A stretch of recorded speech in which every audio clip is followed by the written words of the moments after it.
The legendary assassin from Universe 6 known as Hit has finally made his way towards Earth as he managed to kill Son Goku only for the time being until Goku managed to revive himself as the battle between Son Goku and Hit commences as Hit attempts to complete his job in murdering Son Goku. But the question is, can Hit get the job done in completing his mission and taking down Son Goku, or will Son Goku figure out a counterattack in order to prevent the assassin from using his invisible killing technique? What's going on, Dragon Ball Super fans? Welcome to my official Dragon Ball Super episode 72 breakdown and review entitled Can You Counterattack, an invisible killing technique leading into Dragon Ball Super episode 73. And what an episode this was. A very conflicted episode, ladies and gentlemen. This episode definitely showcased the finale between Son Goku and Hit, and please be warned, guys, if you guys have not seen the episode, this video will contain loads of spoilers. And of course, a quick little plug before we begin, guys, don't forget to subscribe to this channel. That way you guys are always in the loop with daily Dragon Ball videos and content such as discussions, what if battles, Dragon Ball Xenoverse 2, and tons more content from this channel, guys. So be sure to subscribe. And of course, if you guys are not following me at Twitter,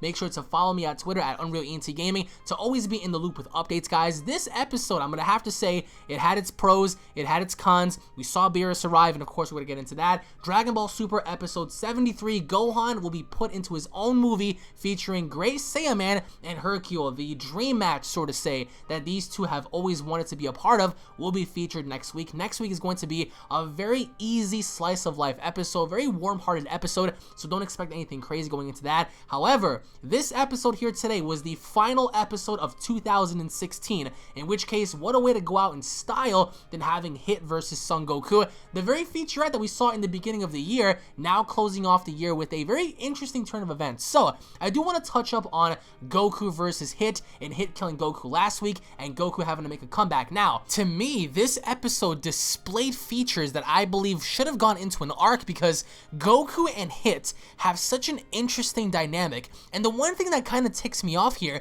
is the idea that Hit is definitely stronger than Goku, or that's what it appears to be like, because if you look at the episode, right, it looks like Hit's techniques are so deadly, and even if someone like that was weak, I think that a weakling wouldn't be able to have such a powerful effect with his techniques if in fact he was weak. So I think that Hit is definitely strong, if anything stronger than how he was before, which was why he was able to, you know, commence his techniques and be so successful at it, because if he was weak, he wouldn't be so successful. But since, you know, Hit is really strong, you know, we can only assume that, you know, he's gained a lot of strength ever since the, you know, the Universal fight. So this episode started off right where we left off with Son Goku on the ground. Poor Goten and Gohan, I mean, they had no idea what had happened. Obviously enough, Piccolo was there, so Piccolo knows how deadly Hit can be, and what made him that much more dangerous was the fact that Goku figured out that Hit was able to manipulate his ki, and even stated by Vados that Hit was able to move throughout parallel worlds, that way in which Goku cannot see.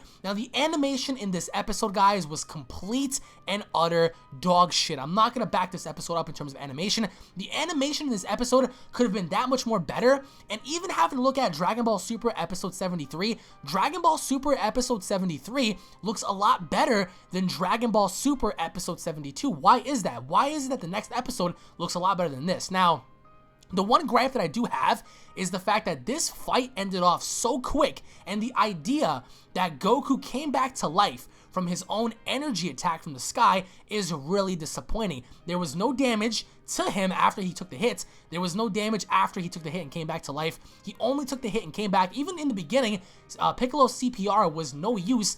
It was defective against bringing Goku back. However, we see Goku's attack pretty much engulf Goku's entire body, which caused him to wake up, and he started asking everyone, like, what's everyone doing here? And they figured out that his ki suddenly vanished. And of course, Hit, since Hit accomplished his job, Hit said, I did my job, I killed Son Goku, and he left. But Goku was still relentless. He still wanted to fight Hit. And in fact, guys, again, spoiler alert, the person that was behind the hit for the assassination attempt on Goku was Goku. Goku asked Vados to bring Hit to Universe 7 in order for Goku to get an opportunity to fight Hit again. So the assassination order originally came from none other than Son Goku, for the simple reason that Goku wanted an opportunity to fight Hit again, which I think isn't really that good, especially in terms of story, because towards the very end, we see how Beerus and Vegeta arrive, and Beerus tells Goku to hurry it up because he wants to go ahead and end the fight early. But But we find out even by Champa, because Champa was there with Vados, watching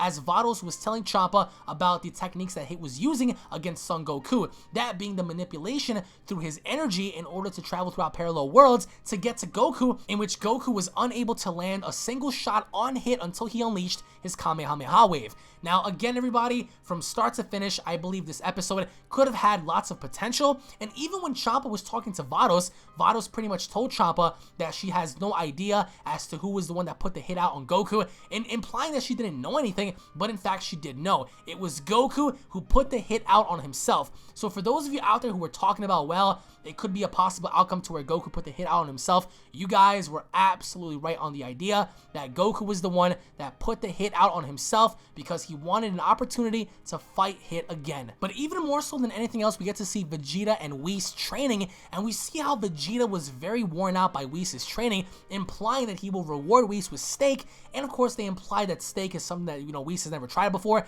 So Vegeta, we see him very tired, and it's actually very cringy to see how everything was done in this episode, because this episode felt like it was heavily rushed, and thus the animation was just terrible. And I think that it took away from the overall feel, because this was supposed to be a grand fight between Hit and Goku. We saw how intense their battle was early in the beginning of the year when Hit fought Goku, and now in this episode they pretty much made it mediocre. So now we go into Dragon Ball Super episode 73 with Gohan's new movie role. So we get to see Gohan's there. We have the actor who's going to be playing as Great Saiyaman. We see Hercules there. It's going to be a slice of life episode, and just like this episode here today, there is no significant difference or impact that's going to lead into the upcoming arc, and that's what I do believe takes away, because if anything, they should have been telling the story of having to recruit everyone for this upcoming tournament. Even more so than anything else, we get to see Goku on King Kai's planet during Dragon Ball Super episode 73, and one can only assume that he's going to be training. But even with that,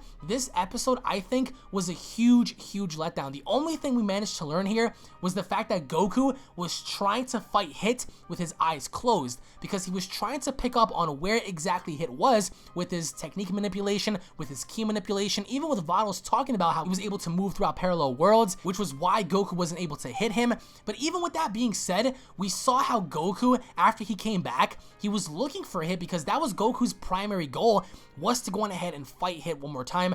But even after that, the Universal Tournament fight was a lot better than how this was. And even towards the very end, we see how the big reveal happens, how Goku put the hit out on himself, and everyone was kind of relieved in a way, except for even Beerus. I mean, we realized that, you know, Hit did his job. Even after killing Goku, he told everyone, I did my job. But even with that, the episode didn't feel rewarding enough, because we see how just clumsy the writing was and how derpy the animation was. And I think that Goku vs. Hit should have been saved. If you were trying to fill in for episodes, this particular fight should have been saved, because this actually was on a grand level back during the Universal Tournament, and now it was reduced to a mediocre state, because in this episode, we didn't see anything different than how we saw during the Universal Tournament. So I think, in my opinion, this was definitely a letdown. However, I do also want to talk about how Champa and Whis were there, and Vados and Beerus, and nobody tried to address the idea that Hit came there to kill Goku. Even Beerus even said it himself, that he told Goku, hurry up and finish your fight.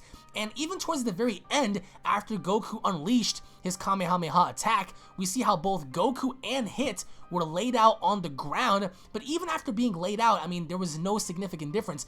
Goku was smiling, Hit was smiling, and they took it from there. So hopefully enough, we will get a rematch with these two in the future, possibly in the upcoming arc, because Hit is alive, and no, Beerus did not fight Hit, and Hit did not fight Beerus. There was no interruption. We came to the conclusion that towards the very end, everything was paused and stopped, because Goku made the big reveal that it was him that put the hit out on himself. Now, for those of you out there who have predicted that, you guys are absolutely right. I mean, all of us assumed that it was Champa, especially how Vados was acting very suspicious. But the one thing I will say that was added on to this that will give Hit a definite chance at the Multiverse tournament is this new attack, because this new attack allowed him to never get hit by Goku, and Goku even confirmed that Hit was definitely a lot stronger than how he was was during the Universal Tournament. But post your comments down below, guys. What did you guys think about this final episode of 2016? Did you guys enjoy the episode? Did you guys hate the episode? Do you guys believe that Hit should have had his own arc, or do you guys believe this is more than fitting having to go into this Universal arc going into February, of course? Leave your thoughts down below. Once again, guys, I do want to say thank you all for watching. If you guys enjoyed the video, if you guys love Dragon Ball, make sure to slap a like down below, guys. And of course, if you guys are new to the channel, don't forget to subscribe for tons of awesome Dragon Ball content on this channel, guys. I do want to personally say I wish each and every single one of you guys a very Merry Christmas, Happy Holiday Season, Happy New Year. Dragon Ball Super is officially over for 2016. We have lots of awesome stuff to look forward to in the new year, guys. So I truly hope you guys enjoyed it. Be sure to also spread love to anyone you guys know, and spread positivity, the message of positivity. Thank you guys for watching as always, and I'll be seeing each and every single one of you guys tomorrow for tomorrow's Christmas Dragon Ball live stream. Take it easy, guys. Peace.